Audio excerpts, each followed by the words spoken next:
next guest is a former officer in the British Army, a pub landlord, a TV presenter and a Twitter legend. Yeah, we'll talk about the TV presenter stuff in just a moment. In addition to all of that, James Blunt has also managed to sell 20 million albums worldwide. Let's have a look back at one of his biggest hits. And he joins us now. We're just naming the lady who's in the video there from the OC. Yeah, Misha Barton was in Goodbye My Lover, and I paid her to be in my video, and I paid her to make out with someone else. I know, what were you thinking? A bit weird of me to do. Yeah, completely foolish. Maybe I just like to watch or something, but... Thank you for being so honest. You definitely have been reflective over lockdown, thinking about the past. And this is really where this album was born from. Here it is. It's a beautiful piece of vinyl. James Blunt, The Stars Beneath My Feet. We were just looking at it. It's lovely, actually. Inside, this is a timeline of everything, starting from the moment you were born in an army hospital in Tidworth in Hampshire, all the way up to now, the Greatest Hits album released. Also, and we don't normally do this, but I think it's worth a mention because look at that piece of vinyl. Look. So exciting, How isn't it? exciting. I haven't seen it myself. That's the first time. That's amazing. So it's with Greatest Hits, but there's also new stuff on here too. Yeah, we've got to get people to spend their money somehow, haven't we, really? So, yeah, well, I've said it before, I did want to call it Greatest Hit and songs I wish you'd heard. Yeah. But we're putting out a Greatest Hits. It's kind of mad putting out a Greatest Hits because I thought my career still had some legs in it.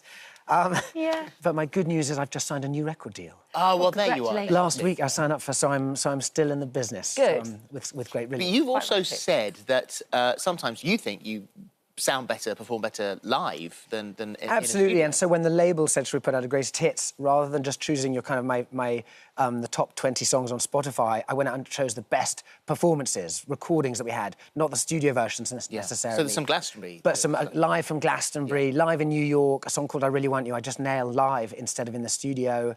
And so for me, it's a really exciting package of songs, rather than just the kind of, the obvious, just the first recordings I made. Yeah. So there's, we're sort of known for that sort of very mellow, smooth tones, but there is a song on there, Love Under Pressure, which is a lot more upbeat, a lot more dancey, and a little bit more where your heart lies.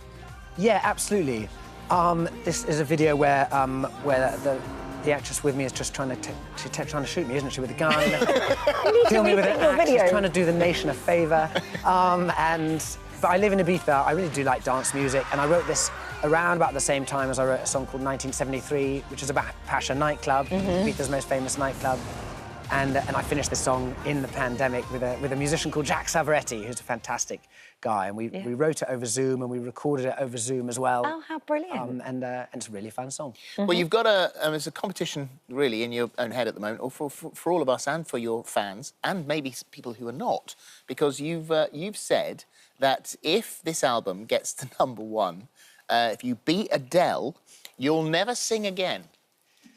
Well, here's the opportunity. Here's your opportunity, guys. So, lots of people might have complained about my musical output, and now's your chance to Well, currently you're at number 7, which is pretty damn good. Just released, and Adele is 30. Where's Adele? Still at #1. She's OK, that's a surprise. Well, I must tell my mother. To get out there and buy more. Mummy, buy more. Buy more.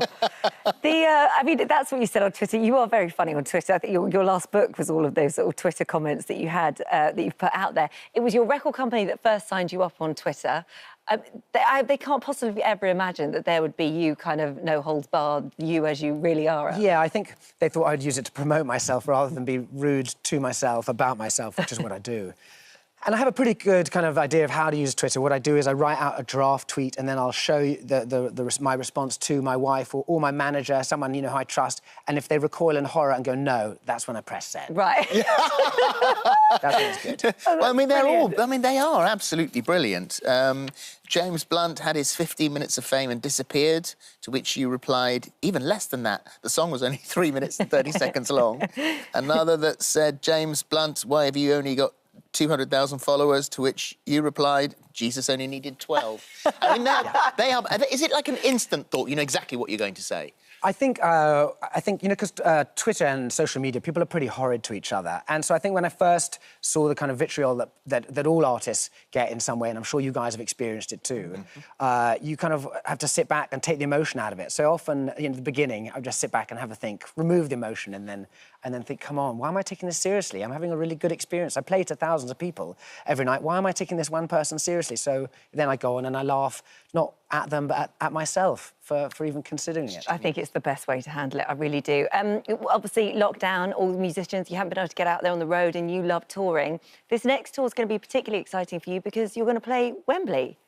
I'm playing Wembley Arena. But this is, you've never done that. I've never played there, and it'll be, yeah, really fun. And also, you know, I won't have to just force new songs on people. It's my greatest hits tour, which will be really fun, and I can't wait to be back out on the road. Yeah. Let's talk about the TV presenting, because, you know, you have, you know, tried everything, been very good at so many things. So this is now... You don't have to be concerned. Well, I'm not going to be a threat to you. I am. So, yeah, amazingly, I got the call from Amazon saying, would I be the host of a beer brewing competition? And they said it's like Bake Off. Yeah. With beer. I mean, incredible. I mean, I thought I'd died and gone to heaven, and I hope there's not a second series where it turns out where you're the host instead of me. I hope I've still got the job. I guess people may not know that this seems like a big step from music, but not actually, because you are a pub landlord. You have a pub. Yeah, exactly. So that's what they thought my qualification was, that, Yeah. that I must know what I'm talking about. And there's a it. co-host of mine, Jaga Wise, who actually really does know what she's talking about. She's the brains of the operation, Yeah. and I'm her sidekick. What a and brilliant it's show to do. It's been such a fun show to make. You have a little bit of a celebrity crush with someone in our team, don't you?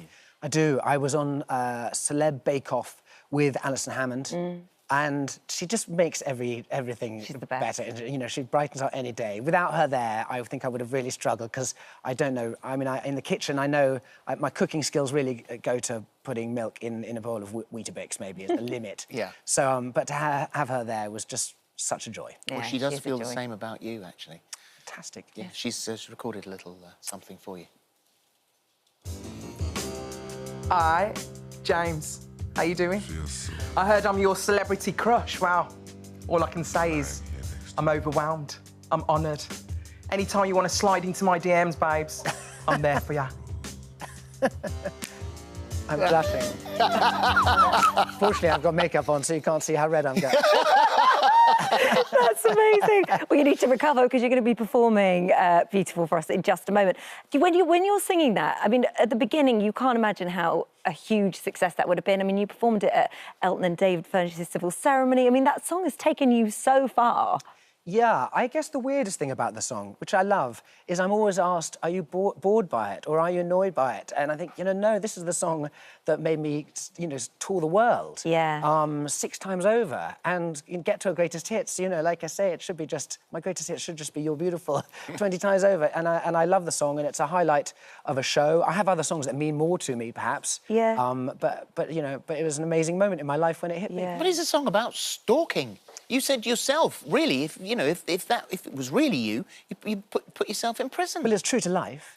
But yeah, I mean, I suppose it's not the romantic song necessarily, but people play at their weddings, and you know that's great. It is Yeah. a lovely song. There's no doubt about it. Well, It's a listen, beautiful song. We are going to get you to perform it now, if you don't mind. Okay, good luck. So we will release you to go and get ready. Thank you so much. Thank you Thank very you. much. Wonderful. Thank It's you. always